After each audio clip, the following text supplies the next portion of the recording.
कामशेत दिंडी अपघातानंतर तणाव. उपमुख्यमंत्री एकनाथ शिंदे यांचा व्हिडिओ कॉलद्वारे वारकऱ्यांशी संवाद.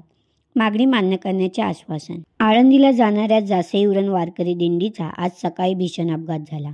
कामशेत जवळ पात्रस गावाच्या उताराला रस्ता क्रॉस करत असताना एका कंटेनरने दिंडीतील वारकऱ्यांना धडक दिल्याने एका महिलेचा जागीच मृत्यू झाला असून 8 जण जखमी झाले आहेत.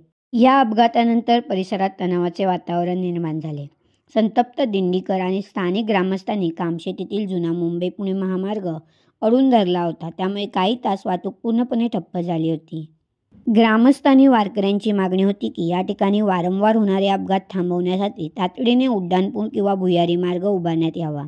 या पार्श्वभूमीवर मावळचे खासदार श्रीरंगाप्पा वारणे घटनास्थळी दाखल झाले आणि त्यांनी वारकऱ्यांची भेट घेऊन प्रशासनाशी समन्वय साधला. यानंतर उपमुख्यमंत्री एकनाथ शिंदे यांनी थेट व्हिडिओ कॉलद्वारे वारकऱ्यांशी संवाद साधला. त्यांनी अपघातातील जखमींची चौकशी केली आणि ग्रामस्थांची संपूर्ण मागणी ऐकून घेतली. या ठिकाणी कायमस्वरूपी उपाययोजना करण्यात येतील आणि वारकऱ्यांची मागणी मान्य केली जाईल असे आश्वासन त्यांनी दिले. नमस्कार. रामकृष्ण हरी. रामकृष्ण हरी. आलेली दुर्दैवी आहे आणि वाईट म्हणजे दुःखद आहे. आता आम्ही आहोत तुमच्या कुटुंबीच्या सोबत सगळ्याच्या परिवार.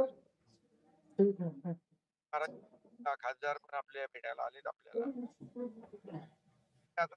झालंय ते काय दुर्दैवीच आहे. पण आता तुमचं सगळं जे काही तुमच्या पाठीशी आम्ही आहोत. पुढच्या वारकऱ्यांच्या दिंड्या येणार आहेत त्यांचं काहीतरी करा.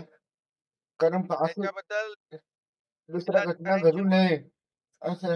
हो तिथं लगेच पोलीस बसवा आणि नाहीतर मग मोठ्या गाड्या बंद करा. तिथनं तळेगाव पासून ते इथपर्यंत म्हणजे तळेगाव पासून तर लोणावळ्यापर्यंत बंद करा त्या गाड्या. एसपीशी बोलतो मी. कंटेनरच्या गाड्या जेवढ्या येतात तेवढे बंद करा. येणे जाणे बंद करा. कारण वारकरी संप्रदायाचे लोक तिथं दिंड्या घेऊन येतात. बर मी बोलतो लगेच. त्यांचं एकच म्हणणं होतं, ते मयत झालेत. मी तुमच्याशी बोलतो वारसाला नोकरी करण्याच्या संदर्भात. मी खर्चाच्या बाबतीमध्ये सांगितलंय त्यांचा पूर्णपणे वारकऱ्यांचा खर्च केला जाईल आणि त्या ठिकाणी म्हणजे कामशेत ताज्याला आहे ना ब्रिज करण्याच्या संदर्भामध्ये MSRDCचे अधिकारी होते. सकाळी मी अनिल गायकवाडशी पण बोललो. अनिल गायकवाडला पण सांगितलं तर तिथं ब्रिज करण्याच्या संदर्भामध्ये अनिल गायकवाडला पण सांगितलं. ते तात्काळ ग्रामस्थांनी रस्ता रोको केला होता. तर अनिल गायकवाडशी लगेच चालेल. येस चला. प्रशासनाने तातडीने कारवाई सुरू केली असून सध्या महामार्गावरील वाहतूक पुन्हा सुरळीत झाली आहे. अशा आणखी अपडेटसाठी आपल्या नवे पर्व चॅनलला लाईक, शेअर आणि सबस्क्राईब करा आणि नवीन अपडेट मिळवण्यासाठी बेल आयकॉन दाबायला विसरू नका.